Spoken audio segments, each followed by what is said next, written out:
تخيل معايا كده يكون في فرح والناس فيه تكون مبسوطة وبتهيص وترقص، وفجأة كل حاجة تتقلب في ثانية والفرح يتحول لميتم. أهلا بيكم، أنا شادي سلامة، والنهاردة معادنا مع قصة رعب جديدة. جهز نفسك، طفي الأنوار كلها وهيئ الجو، خد نفس عميق ويلا بينا نبدأ. الزمن سنة 1970.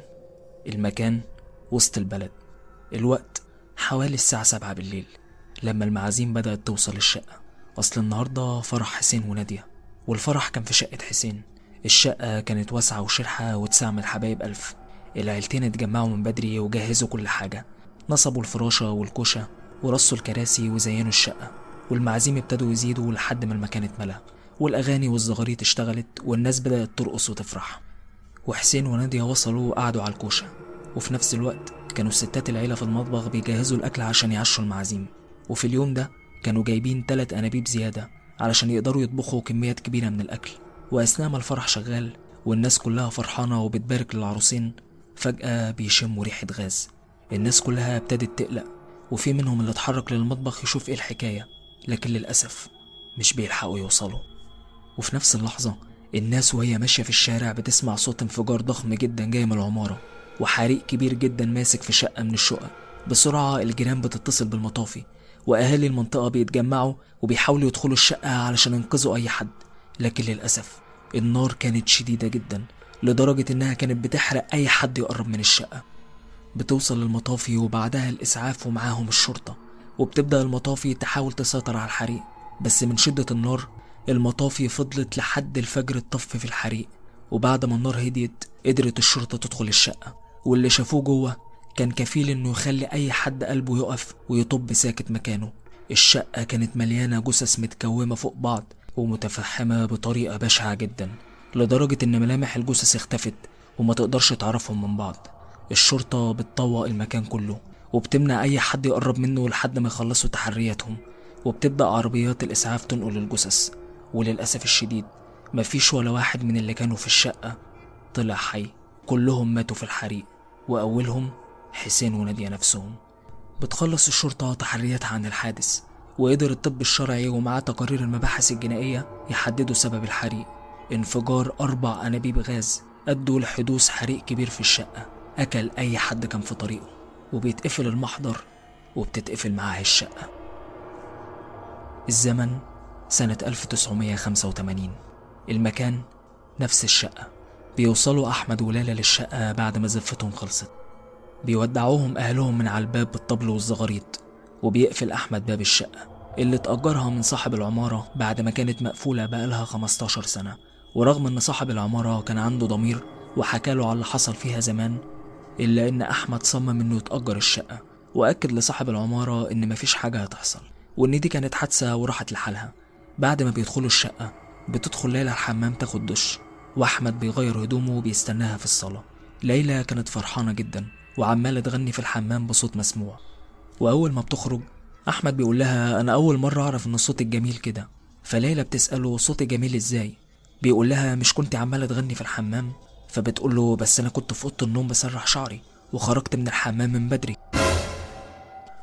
أحمد بيستغرب جدا، هو كان متأكد إنه سمع صوت حريمي بيغني في الحمام، بس افتكر إن ليلى عاملة فيه مقلب، وخصوصا إن الحمام كان في وش أوضة النوم، يعني ممكن تكون خرجت منه فعلا وبتهزر. بيتعشوا وبعدها بيدخلوا أوضتهم ويقفلوا على نفسهم. وفي نص الليل بتحس ليلى بصوت خطوات بتمشي في الصالة. بتصحي أحمد بسرعة وبتقول له: الحق، في حرامي بره في الصالة، أنا سمع صوت خطوات رجليه. فبيطمنها أحمد وبيقوم يتحرك بحذر ناحية الباب، ولما بيقرب أكتر فجأة نور الصالة بيولع. الرعب دب في قلبهم، ولسه ليلى هتصرخ أحمد بيشاور لها بصباعه عشان تسكت. بيفتح الباب بكل هدوء وبيخرج للصالة اللي بتبقى فاضية ومفيش فيها أي حد. بيدور أحمد في باقي الشقة عشان لو في حرامي دخل فيها ولا حاجة، بس مش بيلاقي أي حد. بيطفي نور الصالة وبيرجع الأوضة، وبيقول لليلى: شكله كده زر الكهرباء كان معلق واشتغل لوحده، خلاص مش مشكلة، يلا نكمل نوم. تاني يوم لما ليلى بدأت تلف في الشقة لاحظت إن في أماكن معينة بتبقى باردة بطريقة غريبة، وخصوصا المطبخ. وبالليل لما جم يناموا اتكرر نفس اللي حصل ليلة امبارح. سمعوا صوت خطوات، بس المرة دي كانت لناس كتير بتمشي في الصالة. الخطوات كان صوتها واضح جدا، وفجأة بيسمعوا صوت زغروطة جاية من الصالة. بعدها نور الصالة بيولع. أحمد وليلى حرفيا ماتوا في جلدهم من الرعب، وليلى بدأ جسمها يتنفض وبدأت تعيط بصوت مكتوم. بعدها ابتدوا يسمعوا صوت زغاريط كتير، مش واحدة ولا اتنين، ده كأن في مجموعة ستات بيزغرطوا في وقت واحد. أحمد فضل حاضن ليلى اللي تقريبا انهارت من كتر الرعب، ولما بيبصوا على باب الأوضة الشفاف بيشوفوا من ورا الإزاز خيالات سودة واضحة بتتحرك في الصالة. أحمد نفسه بدأ ينهار هو كمان، واتسمر في مكانه وهو حاضن مراته، وابتدت الأصوات تعلى أكتر في الصالة. وكل فترة والتانية يسمعوا صوت زغاريط. الأصوات كانت كتيرة جدا، وكأن في مناسبة كبيرة بره. استمر الوضع الفترة، بعدها فضلت الأصوات تهدى بالتدريج لحد ما سكتت خالص. لكن المرة دي أحمد ما قدرش يخرج من الأوضة زي امبارح، وفضل صاحي هو وليلى لحد الصبح، والنوم طار من عينيهم. لكن رغم كل ده أحمد مرضيش يقول لليلى أي حاجة عن تاريخ الشقة. تعدي الأيام والظواهر بتزيد بشكل مخيف، وفي يوم كان أحمد وليلى قاعدين في الصالة بيتفرجوا على التلفزيون، وفجأة بيلاقوا نور المطبخ بيولع لوحده، وسمعوا أصوات حلل بتقع على الأرض. لكن في اللحظة دي أحمد استجمع كل قواه وقرر يدخل المطبخ. بيتحرك ناحية المطبخ بحذر، وهو عمال يتمتم في سر وبآيات من القرآن. ولما وصل عند الباب كانت المفاجأة، بيلاقي البوتاجاز شغال وفوق منه حلة فيها مية بتغلي، وباقي الحلل وقع على أرضية المطبخ. لحظتها حس أحمد حرفيا إنه هينهار، بس مسك نفسه واتحرك ناحية البوتاجاز وهو جسمه بيتنفض، وقفل المفتاح. بعدها طلع يجري بسرعة من المطبخ وطلب من ليلى تغير هدومها حالا، وباتوا الليلة دي بره الشقة. بعدها قرر أحمد يجيب شيخ علشان يعالج الظواهر اللي بتحصل في الشقة. وأول ما الشيخ عتب باب الشقة حس بحاجة مش طبيعية، ولما لف الشقة كلها نصح أحمد إنه يسيب المكان ده لأنه ملعون. وفعلا قرر أحمد إنه يسيب الشقة وبدأ يدور على شقة تانية. لكن في ليلة من الليالي اتأكد أحمد وليلى إن الشقة دي فعلا عبارة عن قطعة من الجحيم. اللي حصل إنهم كانوا نايمين، وكالعادة وفي نفس الوقت نور الصالة بيولع، وبتبدأ الخطوات الكتير والأصوات تعلى في الصالة، وصوت الزغاريط بيشتغل، وبيسمعوا صوت الحلل في المطبخ وهي بتقع على الأرض، وبتبدأ الخيالات تتحرك في الصالة. لكن الليلة دي كانت غير أي ليلة، لأن الأصوات كانت عالية جدا بطريقة بشعة، وشوية وبدأت الأبواب والشبابيك بتاعة الشقة تفتح وتقفل لوحدها. وأحمد وليلى فوق السرير وحاضنين بعض، وكانوا بيصرخوا بأعلى صوتهم وبيطلبوا النجدة. بعدها بيلاقوا باب أوضة النوم بيفتح لوحده، وبتظهر خيالات كتير جدا عمالة تروح وتيجي في الصالة، خيالات واضحة جدا الأعمى ممكن يشوفها. وفجأة بيشب حريق من العدم وبيمسك في الشقة كلها، حريق قوي جدا كان عمال ينتشر في الشقة زي النار في الهشيم. وفي وسط النار بتظهر وشوش ناس كتير، وشوش محروقة ومتشوهة وشكلها بشع جدا، وبتبص على أحمد وليلى اللي حناجرهم ضاعت من كتر الصراخ. وفي نفس الوقت الجيران بدأوا يشموا ريحة النار، فجريوا بسرعة على الشقة، وناس كتير اتجمعت في الشارع وبلغوا المطافي. ولحسن الحظ إن الشقة كانت في أول دور، فقدروا 2 من الجيران يدخلوا من الشباك ويساعدوا أحمد وليلى على الخروج، وفعلا بيقدروا يخرجوهم بس بعد ما اتصابوا بحروق بسيطة في جسمهم. لكن الغريب إن قبل ما المطافي توصل النار ابتدت تهدى بشكل تدريجي لحد ما انطفت لوحدها. والغريب أكتر إنهم لما دخلوا الشقة بعدها ما لقيوش أي أثر للحريق. كان أمر غريب ومرعب في نفس الوقت. بس بعدها أحمد وليلى سابوا الشقة من غير حتى ما يدخلوها، حتى الحاجة بتاعتهم سابوها جوه، ورجعت الشقة تتقفل من جديد. الزمن سنة 1997، المكان نفس الشقة. بيدخل عم فاروق الشنط بتاعته بعد ما تأجر الشقة اللي كانت مقفولة بقالها مدة كبيرة. عم فاروق راجل كبير وأرمل، مراته لسه متوفية من سنة، وعياله كلهم متجوزين. عم فاروق كان متعلق جدا بمراته، علشان كده ما قدرش يقعد في الشقة لوحده من بعدها، فقرر يأجر شقة تاني ويقعد فيها.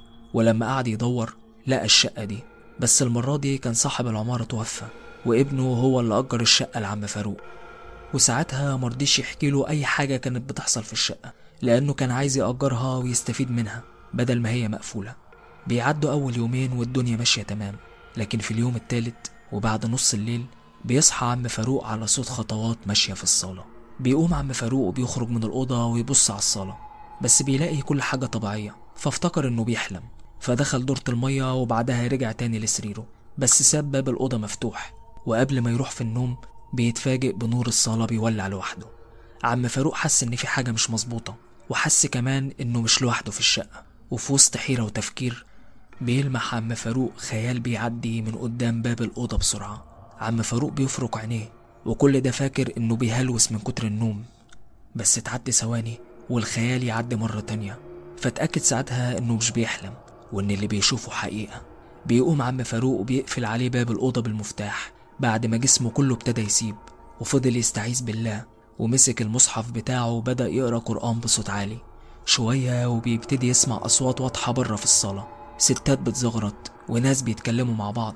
وفي خيال قرب من الأوضة ووقف قدام الباب بالظبط، وكان شكله واضح جدا، وبدأ يبص على عم فاروق اللي كان مستمر في تلاوة القرآن من غير ما يبص على الباب.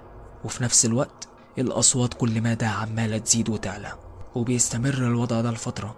بعدها بتبدأ الأصوات تهدى شوية شوية، وبيرجع الهدوء للمكان. وبيفضل عم فاروق الليلة دي سهران لحد الصبح. وفي الصبح أول حاجة بيعملها إنه بيطلع على صاحب العمارة وبيطلب منه إنه يعرفه تاريخ الشقة دي بالظبط. فبيفهم صاحب العمارة إن عم فاروق أكيد شاف حاجة، بس بيرفض يحكي له أي حاجة، وبيقول له الشقة كويسة وزي الفل، وكذا حد كان متأجرها قبلك وما اشتكاش من أي حاجة. الراجل ما كانش مقتنع بالكلام ده، وقرر يسيب صاحب العمارة ويسأل أي حد من سكان المنطقة. وفعلا لما سأل عن الشقة من السكان القدام في المنطقة قالوا له إن الشقة حصلت فيها حريقة كبيرة زمان اتسببت في موت كل اللي كانوا موجودين جواها، وإن كل ما حد يسكن فيها ما كانش بيكمل حاجة وكان بيسيبها، وكذا مرة النار كانت بتولع جواها من غير ما يعرفوا مصدرها. فساعتها عم فاروق اتأكد إن صاحب العمارة كان بيكذب عليه، وقرر إنه يسيب الشقة دي في أسرع وقت. وفي نفس الليلة بيكون عم فاروق مولع أنوار الشقة كلها ونايم على السرير، بس بيكون نايم صاحي.